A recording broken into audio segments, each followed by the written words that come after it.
What's up everybody and welcome to another edition of AGR's Pop Culture Reviews. Now I was trying to get this review out as soon as possible, but again I didn't want to rush it, and even if I tried to I couldn't. This game is massive and it simply won't allow you to rush through it. Now before we get into it, just a few disclosures. I'm about 90% done with the game, but I'm far enough along that I can give my honest review. Also, I do have to stipulate that some of the game footage isn't mine. I was still having an issue with the capture card. I fixed it, so this should be the last time that I have to use generic footage. Alright then, having disclosed all that, this is my official review of Assassin's Creed Odyssey. Let's take a closer look. Now, if you saw my review of Assassin's Creed Origins, you'll know that I really praised that game mostly because it was a departure from the rest of the titles, and I have to admit I was a little skeptical, but one of the things that really stood out, of course, is the setting. I am so happy that Assassin's Creed as a franchise is going back to antiquity. Fortunately, Assassin's Creed Odyssey continues that trend, and this was really a love letter to me because I absolutely love the Hellenistic period, and the Assassin's Creed franchise really lends itself to get into this world in a magnificent way. This time around, the story unfolds around 431 BC during the start of the Peloponnesian War. It was a time when Sparta and Athens were fighting for control over the Aegean.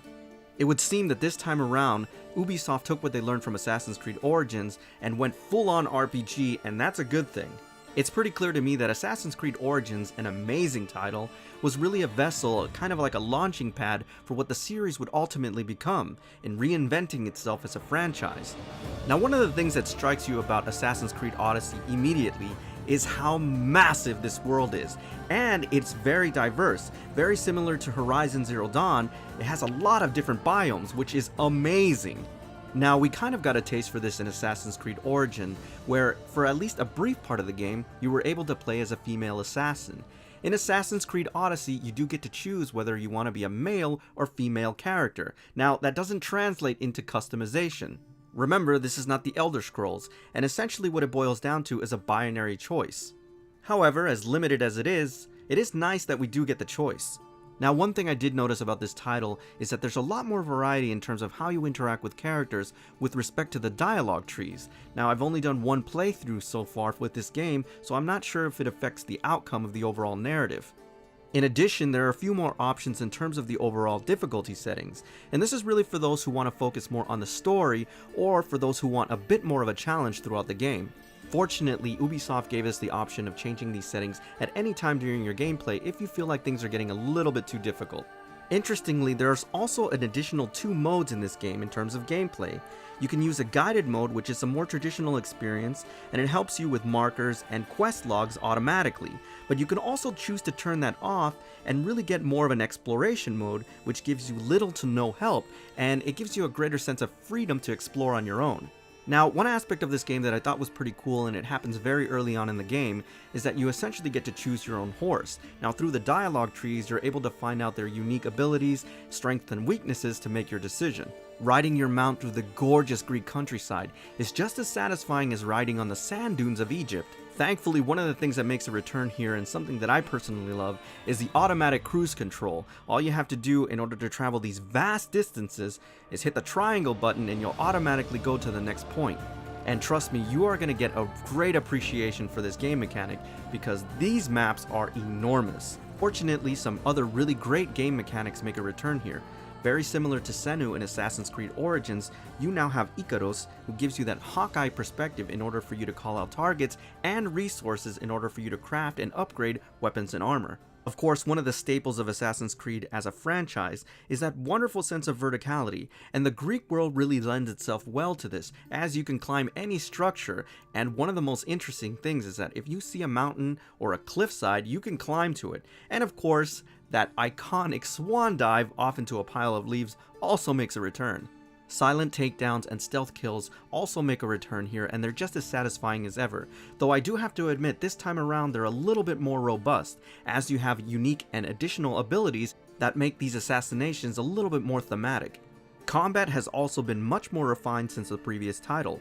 Rather than just brutally bludgeoning your attackers to death or blocking your attackers, You have the ability to parry and make offensive moves to take down your enemies. This time around, dodging is a much more integral part of combat, as it allows you to create opportunities to take down your foes. You also have special attack abilities, but you do have to be careful, because although you have these abilities, so do your enemies, and they can be very devastating if you're hit by one of these blows. As a result, this makes combat less an exercise in brute force and more of a very careful waltz. Similar to the previous title, you also have bounties on your head, which means you have roaming marauders that are trying to collect on that bounty, so you do have to watch your back.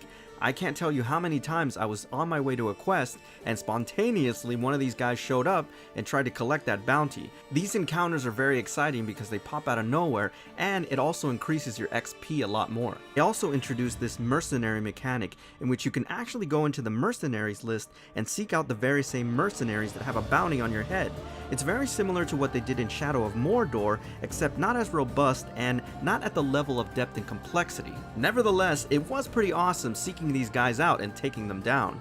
And of course, one of the things that is definitely unique to Assassin's Creed Odyssey is something called conquest battles. Now this is a really awesome mechanic. Essentially, you're dropped in the middle of a massive amount of soldiers, each attacking each other, and you make these battles so interesting as you actually have a chance to change the outcome of the battle.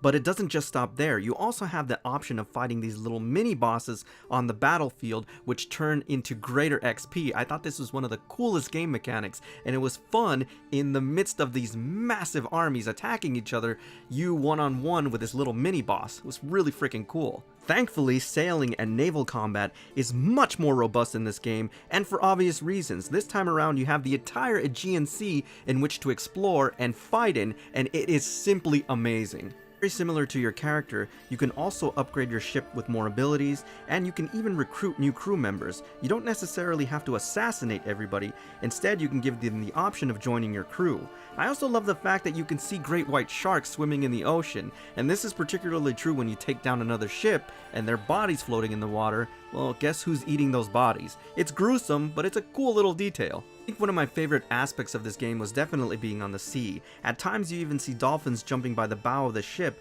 and at least on 2 occasions I saw sperm whales breaching. It's all really freaking awesome.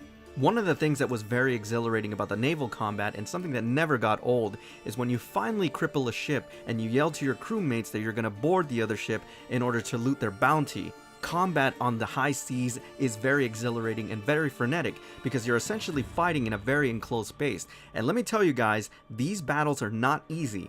These guys are doing anything to keep their ship from being taken. Now, some of the grumblings that I've heard about this title, very similar to the Tomb Raider series, is that it was too soon for another title to come out just yet. Now, you can argue the points on that, and I have to admit that this game feels very similar to Assassin's Creed Origins, but that's not necessarily a bad thing. Now, I hate to repeat myself in reviews, but I do have to be honest about my opinion.